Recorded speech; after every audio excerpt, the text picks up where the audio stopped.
Dengan nada yang terdengar sopan namun penuh tantangan, ia membuka pertanyaan, "Saudara Menteri, rakyat perlu tahu. Kemana sebenarnya arah anggaran stimulus ekonomi yang Anda klaim telah menggerakkan rakyat kecil? Atau jangan-jangan hanya gerakan di atas kertas?" Beberapa anggota fraksi tersenyum sinis, sebagian menatap layar ponsel seolah menunggu momen viral. Namun yang menarik perhatian semua orang bukanlah Zulhas, melainkan reaksi Purbaya. Menteri muda itu tak menjawab seketika. Ia hanya menatap lurus ke depan, wajahnya datar, matanya tajam seperti sedang menembus lapisan-lapisan motif di balik pertanyaan itu. Suasana mulai panas. Suara bisik-bisik terdengar di antara kursi. "Kena dia kali ini," ujar salah satu anggota dengan nada puas. Tapi Purbaya masih diam, tenang seperti batu karang di tengah gelombang. Ia mengangkat satu alis, lalu menutup map di depannya pelan, seolah setiap gerakannya telah diperhitungkan. "Bapak Zulhas," ucapnya akhirnya, suaranya berat namun lembut, "terima kasih atas pertanyaan yang sangat detail." Ia berhenti sejenak, membiarkan kata itu menggantung di udara. "Namun sebelum saya menjawab, izinkan saya bertanya balik. Apakah Bapak benar-benar ingin tahu angkanya, atau makna di balik angkanya?" Ruangan mendadak hening. Pertanyaan itu bukan balasan, tapi tantangan halus yang menembus lapisan diplomasi. Zulhas sedikit tergagap, tapi cepat menutupinya dengan tawa kecil. "Tentu saja dua-duanya, Pak Menteri. Kami di sini hanya ingin transparansi." Purbaya menatap ke arah layar besar di dinding, menekan satu tombol di tabletnya. Seketika layar menampilkan grafik kompleks, peta Indonesia yang hidup, berdenyut dengan aliran cahaya biru dan emas. "Ini bukan laporan, Pak Zulhas. Ini detak nadi ekonomi bangsa kita," katanya perlahan. "Setiap cahaya biru mewakili UMKM yang tumbuh dari program bantuan langsung. Setiap cahaya emas adalah investasi yang kembali ke rakyat, bukan elit."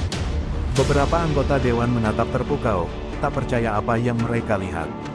Data itu bukan sekadar angka, ia bergerak seperti hidup, memperlihatkan arah, laju, dan perubahan setiap detik. "Anggaran bukan sekadar uang," lanjut Purbaya. "Ia adalah energi, dan saya pastikan, energi ini mengalir ke rakyat yang bekerja, bukan ke kantong yang menganga." Zulhas terpaku, senyumnya perlahan memudar. Ia mencoba berbicara, tapi suaranya tenggelam oleh tepuk tangan spontan beberapa anggota yang tak kuasa menahan kekaguman. Wajahnya tak menunjukkan kemarahan, melainkan keterkejutan, seolah baru menyadari bahwa ia sedang berhadapan bukan dengan birokrat biasa, tapi dengan pemikir yang memahami makna di balik setiap angka.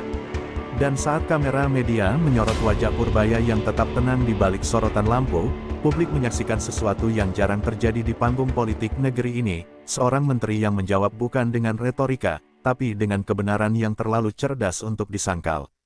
Ketika tepuk tangan spontan mereda, suasana ruang sidang berubah. Udara seakan menebal, bukan karena panas, melainkan karena campuran antara kagum dan ketegangan yang belum usai. Zulhas menatap layar yang masih menampilkan peta bercahaya biru dan emas itu, lalu menatap Purbaya dengan tatapan yang sulit dibaca, antara heran, tidak terima, dan penasaran yang tertahan. "Baik," ujar Zulhas akhirnya dengan nada yang sedikit menekan. "Tapi rakyat tidak butuh peta bercahaya atau istilah puitis tentang energi, Pak Menteri. Mereka butuh bukti, angka, laporan, audit.